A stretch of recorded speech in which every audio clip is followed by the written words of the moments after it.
Olá, amigos. Boa noite a todos. Quero cumprimentar a todos os frequentadores da casa de Tio Armindo, desejando a todos muita paz, muita luz. O objetivo nosso hoje é falar sobre opiniões do livro Caminho, Verdade e Vida, escrito pelo Espírito Emmanuel, psicografado por Francisco Cândido Xavier. Que Jesus nos abençoe, que o mentor de cada um de vocês possa estar aconchegado, para que as palavras possam fazer sentido, para que nós possamos crescer, para que possamos estar esclarecido a partir desta fala. Agradeço a oportunidade desta parceria, porque a partir destas oportunidades, nós, pessoalmente, conseguimos integrar alguns conhecimentos, conseguimos reflexionar mais profundamente sobre alguns temas. Então, sou muito grato por esta oportunidade que a Casa de Tio Armindo me oferece. Então, a princípio eu quero começar esta introdução da fala falando do conhecimento antigo, falando que, por exemplo, as ideias a respeito da nosso espírito, do nosso corpo como uma veste, da vida como apenas uma tentativa nesse teatro da existência, a partir de muitas, milhares de oportunidades que aqui nós viemos e voltamos, objetivando o crescimento. Esta ideia está presente lá no hinduísmo, a partir dentro da epopeia hindu chamada Mahabharata. Mahabharata significa Grande Índia. E nessa epopeia, mais de 440 mil versos, está lá um dos capítulos, o conhecido Bhagavad Gita. Bhagavad Gita quer dizer mensagem do Senhor, ou canção do Senhor, canção do Mestre. E lá, nesse Bhagavad Gita, descreve uma guerra entre Kurus e Pandavas pela posse de uma cidade, um dos centros importantes da civilização ariana. Nessa guerra, nessa disputa, antes que ela aconteça, então o Bhagavad Gita praticamente é um diálogo entre Krishna, o homem-deus, ou, se quisermos interpretar como nosso eu superior, e Arjuna, que é aquele guerreiro que estava lá pronto para empreender aquela batalha. Arjuna, ele é filho de Kant, Kant significa alma, ele vai lutar contra seus parentes, filhos de Dhritarashtra. Dhritarashtra significa vida material. Então ele vai lutar contra aqueles que ele considera seus parentes, que são filhos da vida material. Ele é ameaçado pelo egoísmo, pelos prazeres, pelas paixões, e todos esses exércitos, todo esse poderoso exército das ilusões. E ele não quer empreender essa batalha porque ele considera que está empreendendo uma batalha contra aqueles que são do seu próprio sangue, contra aqueles que são seus parentes. Porque estes filhos da vida material são sim parte dele porque se tornaram agradáveis.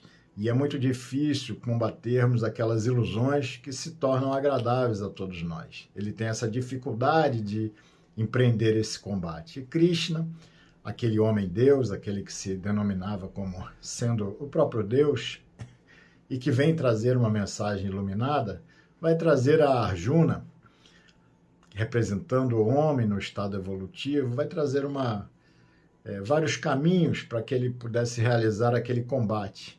E o objetivo daquele combate, vai dizer Krishna, é para que ele pudesse chegar então ao conhecimento. Então Krishna dá a Arjuna caminhos de yoga. Yoga tem o significado de união com a alma divina. Para que a partir destes caminhos de yoga, de união com a alma divina, Arjuna pudesse então se ver livre dos contrastes, das forças opostas da natureza, que pertencem à vida finita, à vida das coisas transitórias. Então, ele teria ao seu lado nessa batalha a consciência, o amor ao bem e à verdade, a obediência à lei superior, a fé, a convicção. E os caminhos de yoga que Krishna lhe apresenta, ele ensina, são vários. Dentre eles, a gente vai destacar o Karma Yoga, que significa a união com a alma divina a partir do karma, a partir do trabalho. O trabalho sem a busca da recompensa pessoal. Tem o Jnana Yoga, que é o caminho da união com a alma divina a partir do conhecimento. O Vijnana Yoga, que é o caminho de união com a alma divina para se chegar à libertação através do discernimento. O Bhakti Yoga, que é o caminho de união com a alma divina, de libertação, de emancipação do ser, de conhecimento, a partir da adoração e da devoção. E tem o caminho, um dos primeiros caminhos que está lá relatado, que é o Sankhya Yoga. Sankhya é a compreensão da nossa natureza espiritual. Então, é a união com a alma divina, a partir do nosso entendimento, a partir da compreensão da nossa natureza espiritual.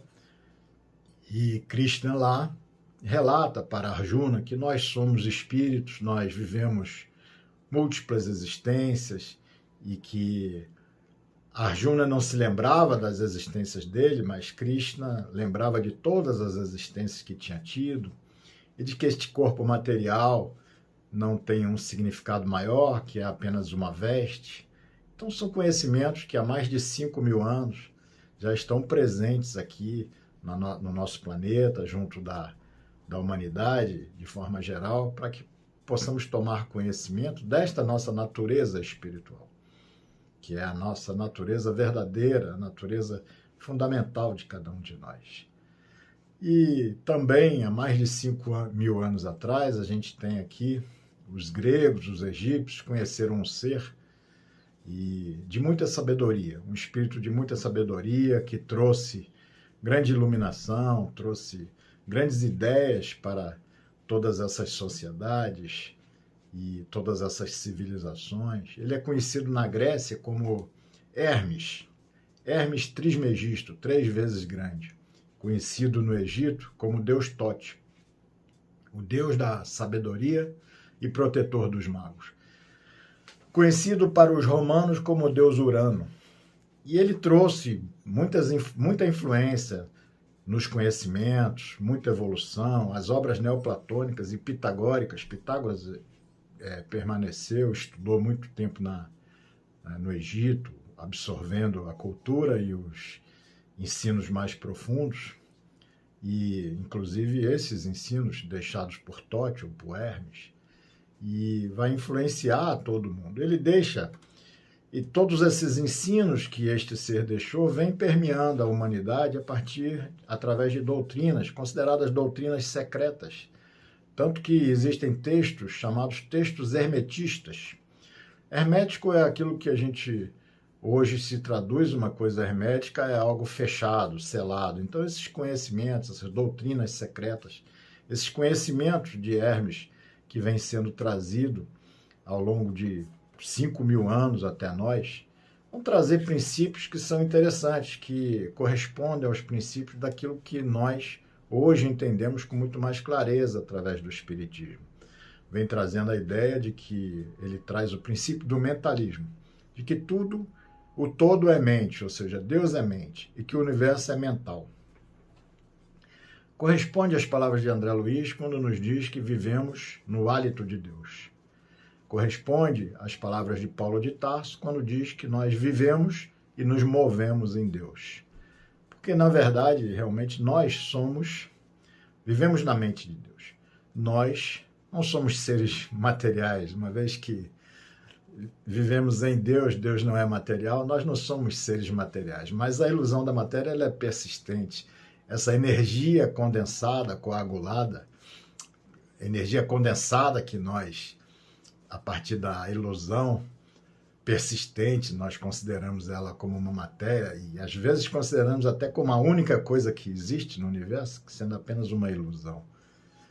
Somos nós vivendo. Então não podemos ignorar a ilusão da matéria persistente porque não temos ainda elevação suficiente para fazer com que esta ilusão seja demovida. Temos que viver também segundo as leis e os princípios que a regem.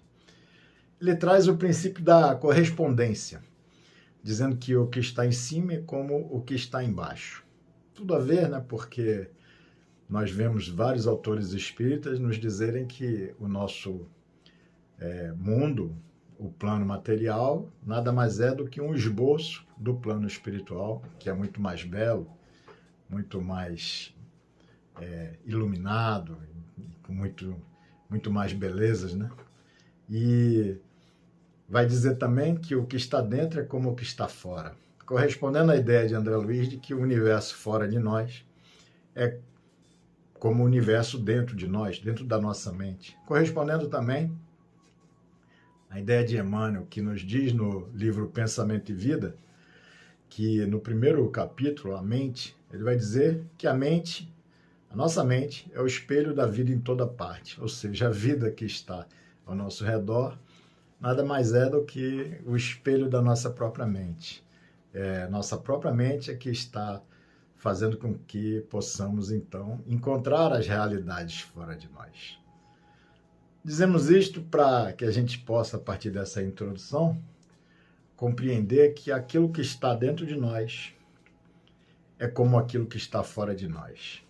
Daí aquele que não está em paz consigo mesmo, sempre estará em guerra com o mundo ao seu redor. E hoje nós vivemos um momento difícil da transição planetária. Na hora que a gente aprofunda um pouco a leitura de Emmanuel, por exemplo, no livro Emmanuel mesmo, no Consolador também, a gente vai ver várias manifestações dele que nos assustam.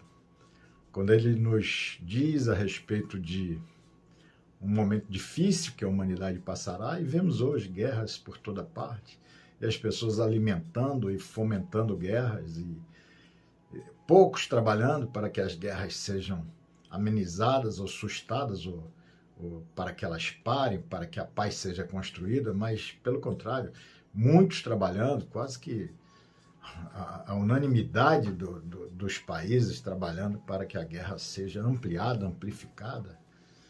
Isso nos assusta. Mas nós temos parte com isso, porque as guerras são consequências dos sentimentos dos homens, de todos os homens, inclusive nós. Então, o ódio que nós alimentamos, o ressentimento, as aversões que nós alimentamos dentro de nós, são irradiadas a partir da nossa mente. Nossa mente vai irradiar esses pensamentos, vai irradiar essas ondas de ódio, essas ondas de ressentimento, e que vão se juntar com ondas de ódio e ressentimento de outros, a partir de um determinado ponto, ao longo de muito tempo.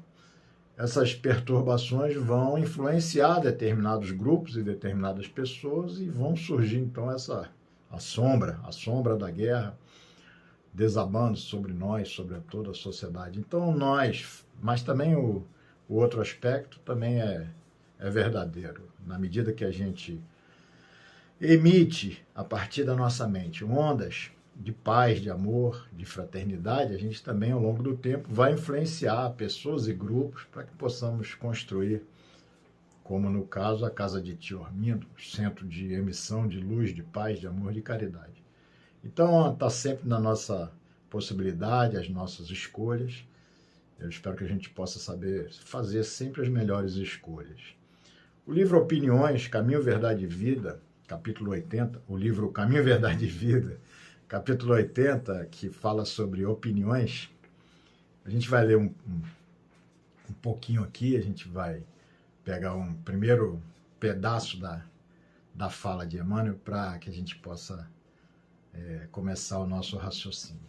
Emmanuel vai dizer: indubitavelmente, muitas pessoas existem de parecer estimável, às quais podemos recorrer nos momentos oportunos. Ou seja, está nos dizendo que existem muitas pessoas que podem nos dar opiniões valorosas, opiniões que nos auxiliam, e pessoas às quais a gente pode, nos momentos necessários e oportunos, a gente pode recorrer a essas pessoas, a essas opiniões, para um conselho, para um auxílio, para uma palavra. Mas ele amplia e nos diz que ninguém despreze a opinião da própria consciência, porquanto a voz de Deus comumente nos esclarecerá no santuário divino. Ou seja, muito mais do que a opinião dos amigos, opinião das pessoas, opinião daqueles que caminham conosco, existe uma opinião que deve ser muito mais considerada por todos nós, que é a opinião da nossa própria consciência. A opinião da nossa consciência, amparada e inspirada na paz, no amor, inspirada em Deus, ela tem muito mais valor para todos nós. E Emmanuel continua dizendo que rematada a loucura é o propósito de contar com a aprovação geral do nosso esforço. Isso a gente percebe no nosso dia a dia que não há aprovação geral. Normalmente, muitas condenações, normalmente temos muitas dificuldades para trilhar alguns caminhos que são caminhos diferentes do vulgo, do geral. Muitas vezes temos que contrariar a religião que é praticada em nosso lar para tomar o nosso próprio caminho. Muitas vezes somos obrigados a contrariar a profissão que se esperava que nós, por nossa parte, seguíssemos determinada carreira. Muitas vezes somos obrigados a nos desconectar de amigos, de companheiros, junto dos quais crescemos e fomos criados, porque determinado tempo já não existem na caminhada uma identificação total. Os caminhos que eles seguem, não são os mesmos caminhos que nós seguimos, e há um certo afastamento. O amor permanece, o carinho, mas há um afastamento natural. Então a gente nunca vai ter aprovação geral no nosso esforço e na nossa caminhada, né?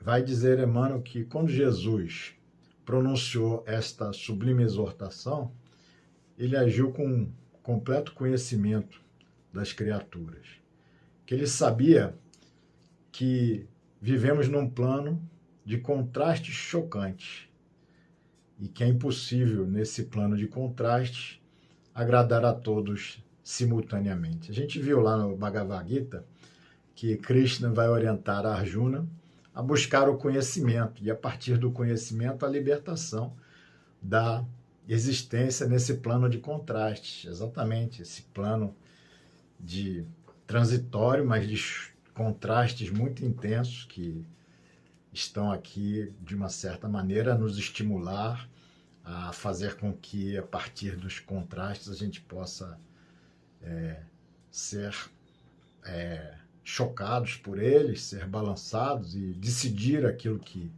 somos de verdade, o caminho que queremos tomar e seguir, né? E diz Emmanuel, o homem da verdade será compreendido apenas em tempo adequado pelos espíritos que se fizerem verdadeiros. Eu achei essa fala muito interessante porque vai nos dizer que muitas vezes nós estamos contrariando as pessoas, contrariando o grupo, mas vai nos dizer que o homem da verdade só será compreendido no tempo adequado. E é verdade, porque assim, só o tempo vai dizer aquilo que estamos construindo, só o tempo vai mostrar a solidez daquilo que pregamos, daquilo que buscamos. É só a partir do tempo. E isso é muito interessante porque eu vi esta semana um episódio de uma série televisiva que tem, uma série, o nome é em inglês, This Is Us, né, que conta a história de uma família onde são 3 filhos e o pai é assim, um exemplo de pai nessa família, e ele vai desencarnar cedo e a mãe termina se relacionando e casando com um que era o amigo do pai. E esse amigo do pai se chama Miguel, e Miguel vem ao longo da série demonstrando ser uma pessoa de uma integridade, de um carinho, de um apoio, de uma, assim, muito valoroso, né? Uma pessoa irretocável, apesar de ter problemas com a sua própria família, ali naquele grupo que ele se une, ele demonstra ser uma pessoa muito especial, um espírito valoroso. E essa semana, então, teve um episódio que foi totalmente dedicado à história dele, porque os episódios são dedicados à história de cada um, e sempre Miguel é um coadjuvante na história. E essa semana foi um episódio dedicado a ele, a Miguel. Eu achei muito interessante. Eu parei a série para anotar uma fala que Miguel falou 2 ou 3 vezes no episódio. É que, assim, primeiro ele tem um conflito, porque ele é imigrante e tal, tem um conflito com o pai. E o pai levou eles para a América, para os Estados Unidos, mas chegou lá, o pai não se adaptava, não se adaptou, e ele buscava se adaptar de todas as formas. E, de uma certa maneira, o pai imaginava que estava afastando ele estava se afastando da cultura deles. Ele era mexicano, ou porto-riquenho. E estava se afastando, e aí o pai, em determinado ponto, vai e lhe inquire de uma forma brusca, né? Querendo que ele dissesse ao pai quem ele era. Me conte a sua história. E ele vai responder essa fala maravilhosa. Ele vai dizer para o pai, não sei, me pergunte mais tarde. Depois ele, a esposa do amigo com quem ele casou, o amigo sempre fazia com que eles estivessem juntos, deixou uma vez os dois juntos num restaurante e foi embora, para que eles pudessem se conhecer e se aproximar, porque eles eram as 2 pessoas favoritas dele. E nesse momento também ela pergunta, me conte a sua história. E o Miguel responde, não sei ainda, me pergunte mais tarde. E o episódio se chama Mais Tarde.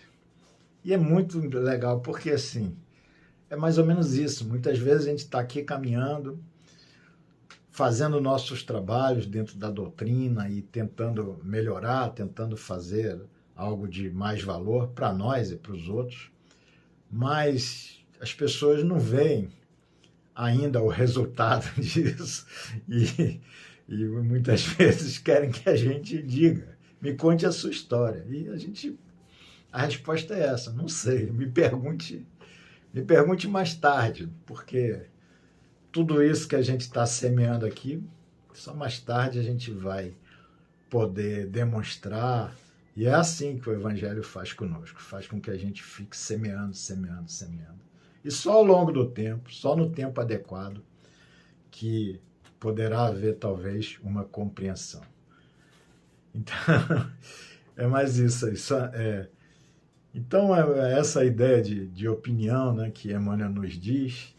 E é importante que a gente perceba que assim, a nossa opinião ela tem que ser a opinião da nossa consciência, mas desde que a nossa consciência ela esteja conjugada a Jesus, esteja conjugada aos bons espíritos, esteja dentro de um propósito de fazer o bem, de praticar a paz. Só assim que a opinião da nossa consciência pode ser de valor, né? Pode ter algum valor. Então, se a gente tiver, às vezes, com uma opinião que esteja comprometida com alguns outros valores, porque a gente vive num mundo de muitas maldades mesmo, de muita má intenção. Então, esse nosso planeta é muito complexo. Aqui a gente vive submetido a técnicas de manipulação do nosso pensamento. Eles se utilizam da neurociência, da psicologia, da inteligência artificial para realizar uma manipulação de nossa vida, de nosso pensamento. Essa manipulação pode ser em função de causas comuns, como vendas, né? A gente procura alguma coisa no celular, um ventilador, depois a gente passa o mês inteiro recebendo. Cada rede social que a gente abre tem uma propaganda de ventilador ali. Então, são inteligência artificial, psicologia e esses recursos que eles vão utilizando para manipulação, e manipulação nesse aspecto de vendas, mas às vezes também manipulação da nossa opinião, da opinião que temos sobre a vida e sobre as coisas. E eles vão utilizando algumas técnicas. Tem a técnica do instinto de rebanho, né? Porque as pessoas acreditam sempre que milhares de pessoas não não podem estar erradas. Então, se todo mundo está achando determinada coisa, esse grupo grande de pessoas acha isso, então eles não devem estar errados. Então, nós temos essa necessidade de fazer parte de grupo, né? Para que a gente possa ter segurança. Faz parte aí da nossa formação psíquica, né? Mais primitiva, é estarmos agregados, junto de grupos, queremos ser aceitos, né? Então, por reflexo, a gente vai seguindo ali a multidão, né? Outra técnica que utilizam é a informação seletiva. Eles vão manipular a gente omitindo determinados fatos, distorcendo a realidade e ressaltando alguns detalhes que são relevantes para aquela ideia que eles querem, de alguma maneira, vender, né? Contando a história sempre do ponto de vista dos próprios interesses, para a fomentação daquela ideia que eles querem nos vender. Tem técnica de repetição, né? Aquela exposição repetida de escândalo, de coisas assim insanas, né?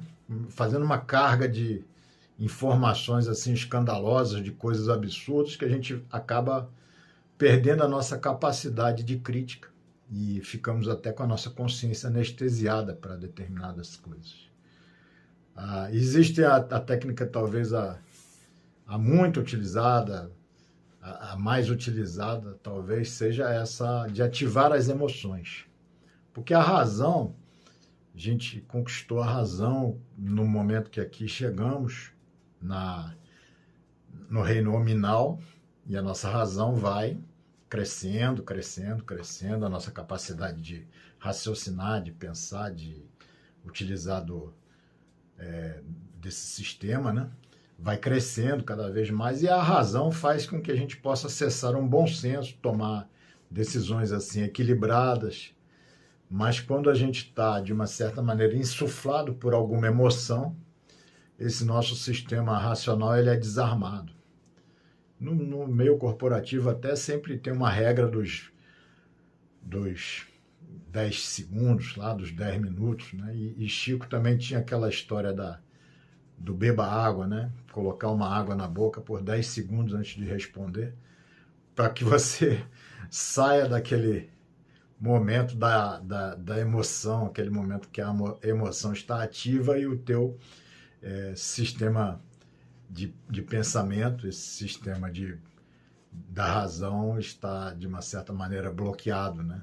Então, porque quando você está nessa consciência emocional, você ativa lá as camadas mais primitivas, né, da mente, né? E você vai se deixar levar por esses comportamentos de insegurança, esses comportamentos tribais, né? Esses comportamentos assim.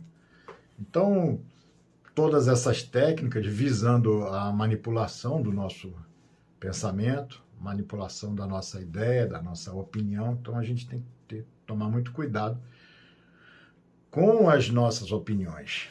E a gente precisa utilizar, para que a gente fique imune dessa manipulação, a gente precisa utilizar o filtro do Evangelho, o filtro de Jesus, que só a nossa própria consciência conjugada com Jesus é que pode ser de valor, que pode ser confiável. E quais são os valores que o Evangelho nos oferece para que a gente possa utilizar como filtro para as nossas opiniões? Os valores da paz, os valores do respeito, os valores da bondade, os valores da honestidade, né? Os valores da justiça, da tolerância.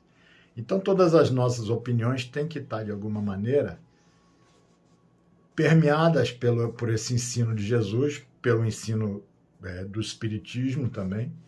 Então, elas têm que estar vestidas de caridade, vestidas de respeito, vestidas de fraternidade. E é assim que a gente vai estabelecer um filtro para saber se a gente está sendo manipulado, se a gente está caminhando para o lado equivocado ou se a gente está ainda de uma certa maneira dentro de um controle que esteja monitorado pela nossa razão. Paulo diz que se ele tivesse ainda agradando aos homens, ele não teria servido ao Cristo. A gente tem que se preocupar sempre com os nossos próprios deveres, tem que se preocupar com a nossa necessidade de caminhar, o nosso esforço, e saber que, assim, unidos com Jesus, Jesus nos conhece, sabe a nossa intenção, isso basta. Né? A gente vê que a caminhada às vezes é difícil, mas basta quando a gente está com a nossa consciência tranquila.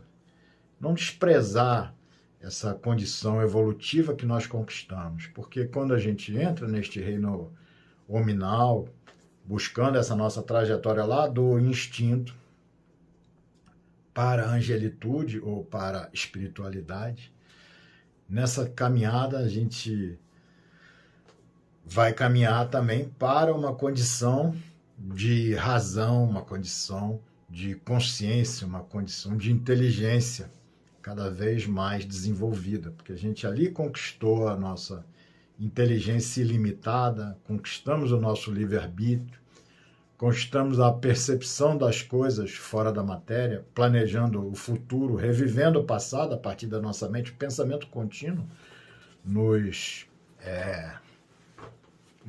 nos deu essa capacidade de olhar a partir do pensamento contínuo. Eu posso olhar para o passado, reviver as cenas daquilo que aconteceu, analisar, filtrar, julgar, discernir. Então a inteligência me permite manusear esse conhecimento, manusear essas capacidades que conquistamos aqui neste reino que vivemos, e então, manuseando esse conhecimento, comparando as situações, deduzindo e decidindo aquilo que a gente quer fazer, aquilo que é melhor. Então a inteligência é como se fosse um programa de computador, vai criando esse método na nossa mente para fazer uma análise, uma comparação das situações. E a gente vai chamar isso de raciocínio, de lógica, de razão. E a gente não pode abrir mão disso, sempre utilizar o nosso raciocínio, a nossa lógica, a nossa razão. Pelo resultado dessa comparação, dessa lógica, por esse resultado lógico, a gente vai formando, então, os nossos comportamentos, os nossos padrões de comportamento. Mas muitas vezes os nossos padrões de comportamento, eles são formados não a partir da razão, mas são formados a partir de um automatismo imediato, a partir de uma necessidade imediata, a partir de uma técnica de manipulação, de uma determinada maneira, da técnica de rebanho, da gente, para agradar um grupo, para seguir um grupo, a gente começa a formar um determinado automatismo, e na repetição automática, às vezes sem a devida reflexão, a gente vai formando hábitos. E os nossos hábitos, eles vão, pela satisfação, vão fortificando o nosso comportamento. E pela insatisfação, eles vão enfraquecendo. Acontece que, enquanto a gente está encarnado, muitas vezes, a gente está inserido numa repetição automática de determinado hábito, e só que ela é inadequada. Ela é inadequada, mas ela nos traz prazer, porque está alimentando o nosso sistema emocional, está alimentando o instinto que nós trazemos da nossa vida animal, que nós trazemos lá do homem primitivo que vive em nós, e aí dá, teoricamente, uma satisfação, e a gente vai fortificando aquele comportamento. Quando a gente não tem satisfação pelo comportamento, a gente vai enfraquecendo o comportamento. E o que acontece é que essa satisfação, às vezes ilusória, tudo isso vai ser corrigido a partir da nossa desencarnação. Então, a reencarnação vai produzir uma nova comparação, um novo momento de análise e comparação, um novo momento de raciocínio, de lógica a partir daquilo que nós fizemos.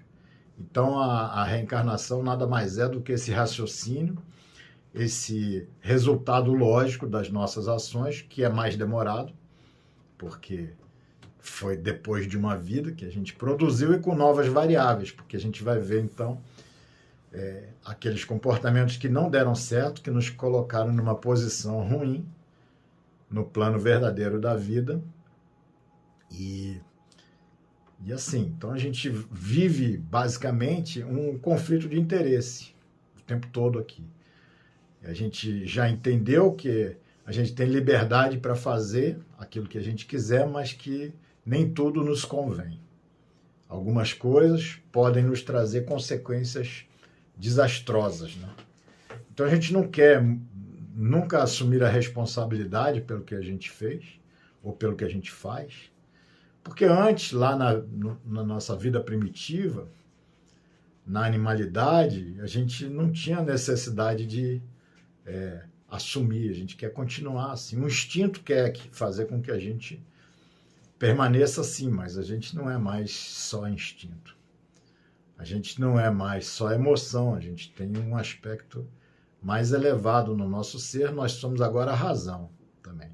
Então passou a fase em que tudo era permitido, agora as nossas ações elas pesam em nós. Se não forem bem refletidas, a gente tem que assumir o peso das consequências. Esse conflito, então, estabelece esse conflito grande entre o desejo, muitas vezes o hábito, e a razão, a consciência. Esse conflito está presente em nós. A gente deseja fazer as coisas sem ter que pensar nas consequências. Mas aí a consciência nos alerta, olha, se você fizer, tem um problema. Aí vai pedir para a razão ponderar aí. Aí a parte emocional do ser não quer pensar a respeito. Então fica esta luta, a consciência, a razão pedindo para que a gente pense melhor e a emoção e o instinto pedindo para que a gente deixe para lá. Então essa ambivalência que nos caracteriza são esses dois valores diferentes que precisam de alguma maneira ser compatibilizados. A gente vai compatibilizar a partir do momento que a gente faz a nossa decisão. Quem manda? Quem manda em ti? Quem manda em nós? É o desejo, o hábito querendo anular a consciência, que já se manifesta, né? E o desejo querendo vencer sem esse consentimento da razão. Se o hábito e o desejo vencer, vai acontecer que a gente, ali na frente, vai viver frustração, desilusão, enfraquecimento do caráter. Vamos viver depois uma rebeldia, culpando aos outros e Deus. Vamos estar sujeitos, se o hábito, o desejo vencer, vamos estar sujeitos à influência de outros seres aproveitadores, encarnados ou desencarnados, que vão estimular esses desejos. Vamos nos transformar em joguetes de outras forças aí desconhecidas. E vamos ficar presos, se apenas o desejo, o hábito, o instinto vencerem nossa escolha, nós vamos ficar presos, muitas vezes, num círculo vicioso, diz Emmanuel, um círculo vicioso de encarnações de baixo teor espiritual, porque nós vamos repetir várias encarnações de baixo teor espiritual, porque estamos presos no hábito, no desejo, estamos distantes da reflexão da consciência. Mas se a consciência vencer essa luta, a gente vai fortalecer nosso caráter, vamos conseguir dominar nossos desejos, vamos saber assumir as responsabilidades, criar valores íntimos. Então é esta luta que a gente deve prosseguir, sabendo que nada vem pronto. Não existe uma mudança abrupta, tem um espírito de sequência que regula a nossa existência. Então a evolução ela exige, a nossa melhora sempre exige um esforço consciente, um esforço inteligente, dirigido, né, numa determinada direção. Todo passo que seja bom para o nosso espírito, ele vai exigir de nós trabalho e luta de nossa parte. Mas evolução, a gente às vezes imagina que é automática, não é automática. Evolução é uma opção. Aqui no nosso planeta, quase para que a gente pudesse ter o Homo sapiens, a gente foi gasto 4,6 bilhões de anos para que a gente pudesse ter uma confecção ideal de um corpo físico que pudesse sustentar a nossa trajetória evolutiva. Então, 4,6 bilhões de anos. Por isso que eu vejo a evolução uma opção, porque se a gente decidir, se a gente quiser gastar alguns milhões de anos presos nas encarnações de baixo teor evolutivo, não há problema. não há problema. Não há nenhum tempo, o tempo é infinito, a gente vai escolher a nossa caminhada. Emmanuel vai agora, no fim da mensagem dele, vai dizer que se Jesus foi amado por criaturas simples, ele sofreu impiedoso ataque dos convencionalistas. Para Maria de Magdala, ele era o Salvador. Para Caifás, ele era o revolucionário perigoso. Então, só o tempo foi a força de esclarecimento geral. Se te encontras em serviço edificante, se tua consciência te aprova, que te importam as opiniões levianas ou insinceras. Cumpre teu dever e caminha. Examina o material dos ignorantes e caluniadores como uma advertência. Mas recorda que não é possível conciliar o teu dever com a leviandade, nem a verdade com a mentira. Chico tem uma fala interessante que ele vai dizer que Emmanuel, na vida dele, sempre foi um sinônimo de trabalho. A gente precisa trabalhar para crescer. Nunca, diz ele, nunca esteve à minha disposição para ouvir e escutar minhas queixas.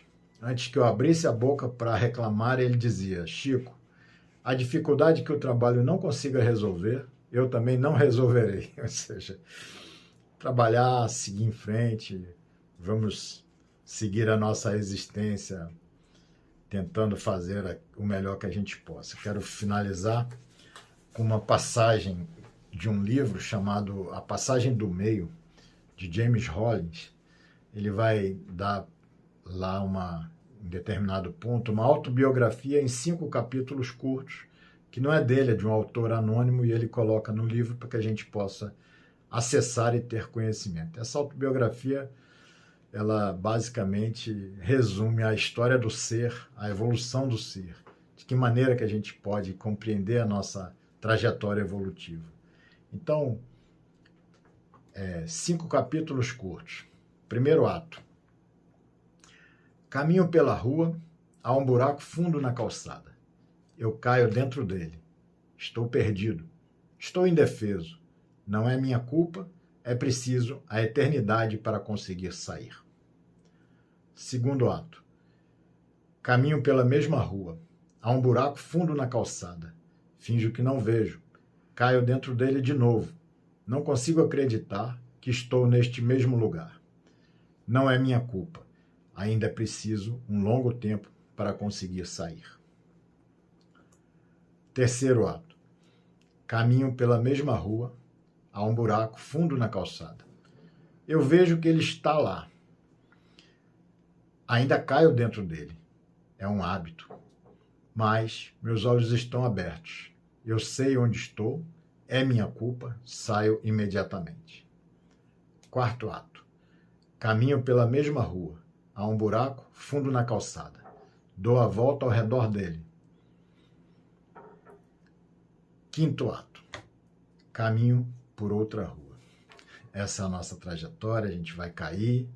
A gente não vai se responsabilizar, a culpa é dos outros. A gente não vai saber sair daquele buraco. A gente vai levar tempo depois, na segunda vez. A gente depois vai perceber que cai de novo. Mesmo vendo o buraco, é um hábito. Ainda caímos, mas já sabemos, já conhecemos, já estamos de olhos abertos, já assumimos nossa responsabilidade. Depois a gente caminha pela rua, já não cai mais no buraco. E por fim a gente escolhe uma outra rua. Essa é a nossa trajetória. Espero que a gente possa saber controlar nossos impulsos para que as nossas opiniões estejam sempre filtradas pelo Evangelho do Cristo, pelo amor, pela paz, pela caridade. Um abraço a todos, que Jesus nos abençoe.